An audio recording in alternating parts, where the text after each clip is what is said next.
నమస్తే, welcome to Suman TV.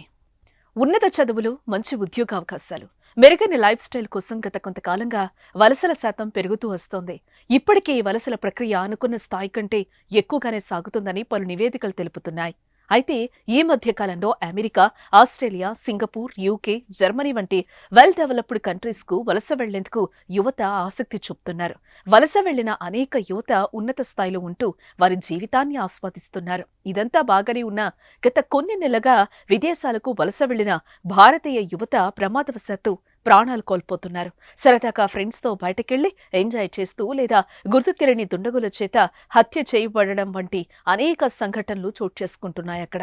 దీంతో విదేశాలు వెళ్లి మెరుగైన జీవితం జీవిస్తారని ఆశిస్తున్న తల్లిదండ్రులకు శోకమే మిగులుతోంది.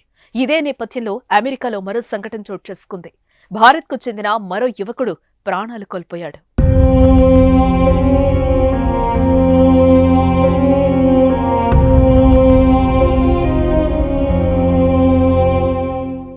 అమెరికాలో మరో భారత యువకుడు మరణించాడు. కాలిఫోర్నియాలోని ప్రముఖ గ్లేజియర్ పార్క్ లో నీట మునిగి ఐటీ ఉద్యోగి మరణించిన ఘటన ఆలస్యంగా వెలుగులోకొచ్చింది. భారత్కు చెందిన ఐటీ నిపుణుడు సిద్ధాంత్ విఠల్ పాటిల్ అమెరికాలో స్నేహితులతో కలిసి గ్లేజియర్ నేషనల్ పార్క్ లో హైకింగ్ కు వెళ్లి ప్రమాదవశాత్తు అక్కడి నదిలో కొట్టుకుపోయాడు.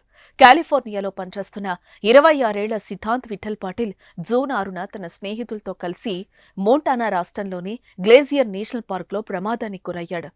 అవలాంచ్ లేక్ ట్రయల్లో కొండగట్టుపైన హైకింగ్ చేస్తూ ఉండగా అతను పెద్ద రాయి నుంచి పక్కనే ఉన్న చిన్న గ్లేజియర్ లో పడిపోయాడు. అయితే రాయి నుంచి జారిపడ్డా లేక బ్యాలెన్స్ తప్పి పడిపోయాడా అన్నది నిర్ధారణ అయితే కాలేదు.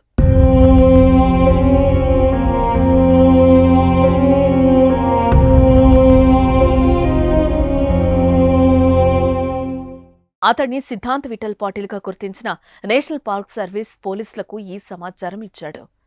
అతని మృతదేహం కోసం అధికారులు హెలికాప్టర్ల ద్వారా గాలింపు చేపట్టారు. అయితే నీటిలో దిగువకు కొట్టుకొచ్చిన అతని వస్తువులు కొన్నింటిని స్వాధీనం చేసుకున్నారు. రాళ్లు, చెట్ల మధ్య అతని మృతదేహం ఇరుక్కుని ఉండవచ్చునని పోలీసులు అనుమానం వ్యక్తం చేశారు. ఎంత వెతికినా సిద్ధాంత్ విఠల్ పాటిల్ కనిపించకపోవడంతో అతడు మరణించుంటాడని అధికారులు భావిస్తున్నారు. హెలికాప్టర్లు ఏరియల్ సెర్చ్ నిర్వహించాయని, డ్రోన్లతో కూడా గాలింపు జరిపామని, అయితే మృతదేహం ఆనవాళ్లు లభించలేదని తెలిపారు. లోతైన లోయలోని నీటి ప్రవాహంలో ఎక్కడైనా చెట్లు, రాళ్లు వంటి చోట మృతదేహం చిక్కుకుపోయి ఉండవచ్చునని రేంజర్లు అనుమానిస్తున్నారు. మృతదేహం కోసం గాలిస్తున్న రేంజర్లకు పాటిల్కు చెందిన కొన్ని వ్యక్తిగత వస్తువులు లభించాయి.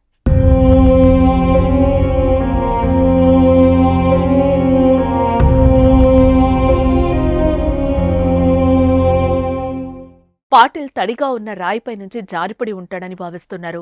అతనితో పాటు ఉన్న స్నేహితులు పాటిల్ లోయలో నదీ ప్రవాహంలో కొట్టుకుపోవడాన్ని చూసినట్లుగా తెలిపారు. హైర్ స్టడీస్ నిమిత్తం సిద్ధాంత్ విఠల్ పాటిల్ 2020లో అమెరికా వెళ్లాడు. అక్కడ university of California, Los Angeles లో ఎంఎస్ పూర్తి చేశాడు. 2023లో ఎంఎస్ పూర్తయిన అనంతరం కాలిఫోర్నియాలో క్యాడెన్స్ కంపెనీలో ఉద్యోగంలో చేరాడు. అయితే వీకెండ్ రావడంతో రిలాక్స్ అవ్వటానికి ఫ్రెండ్స్ తో కలిసి ట్రెక్కింగ్ కు వెళ్లిన పాటిల్ అనంతలోకాలకు వెళ్లిపోతాడని అనుకోలేదని తల్లిదండ్రులు కన్నీరు మున్నీరుగా విలపిస్తున్నారు. ఈ విషాద సంఘటన జరగడానికి 2 గంటల ముందు అతను తన తల్లికి మెసేజ్ చేశాడు. మరో 3 రోజుల్లో తాను కార్డెన్స్ డిజైన్ సిస్టంలో పనిచేసిన శాన్ జోస్ కు తిరిగొస్తానని ఆ మెసేజ్ లో తన తల్లికి చెప్పాడు.